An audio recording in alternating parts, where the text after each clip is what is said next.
gihe gusenga amasengesho yawe agera kuri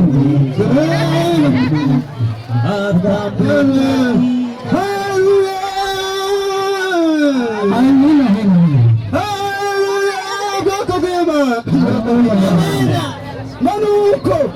mageze ari kuzamuka avuye amatimba mageze muri kane mana yanjye muri bicaye ngo yumva icyaka kiravuze hanyuma kageze ku isoko yarumanje kageze epfo kwa dopiye yarumanje tumaze agasaba arasubizwa yarazamutse ndageze kwa mititi w'umusore bose yarahishije gahunda haleluya yamuhaye ikirangira kimwe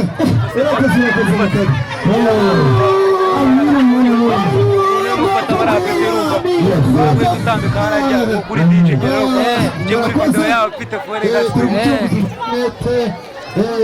amasaha yagiye tuzataha mureke twakire umutumirwa wacu dore ko tuzi ko atari umunyarwanda dufite umutumirwa batari Amerika murakoze mureke tumwakire mu izina rya Yesu umutumirwa wacu ntabwo ari umunyarwanda avuga icyongereza dore tukamusomerera ntabwo ari umunyarwanda mwihangana abatumva icyongereza iyi ni inazira muri London my name is Niyomufasha Joseph amazina y'umufasha Joseph coming from Topolosinia I am from Bosnia I want to tell one story that it is telling you if you want to take photo if you want to take a photo go to Shaba when you Shanga you take mango when you take mango you chocolate a somebody mango somebody my friend yangi yana yungo yaje kugasoko kando dige somebody today asanya kumaza asifwa if you want to take it's story ashite story nawe kutsinisha ubuzima bwe hano de umunsi negusa ayigote mana yagiye kuyimana yagiye twitune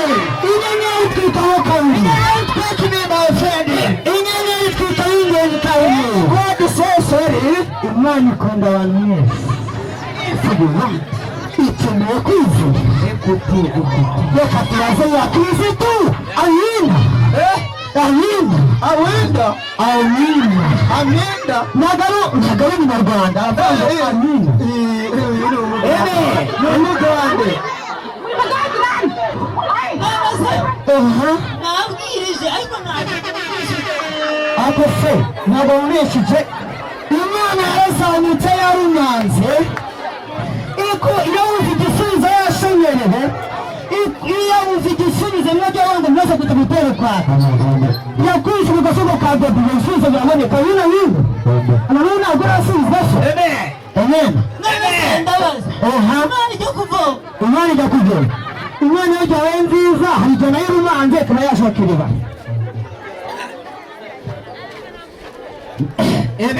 amen then God says sorry imana ikunda abantu banyu ahubwo ko udafashwa n'igiti cy'umutwe nawe witwaje y'uhungu y'ukoga nawe ukoga yatumana ujya kunywa mwigishije ariko ntacyo nafashe hasi tarantikaza giri kugeza ariko uretse ibyo amafuti pastor kumva adashaka ka reka tumubwire ngo ikinyabwe yaragikandagiye oya twose mujye kubona reka mushime n'umukovu uvugisha mushime n'umushime ikinyarwanda ariko kivuga pe we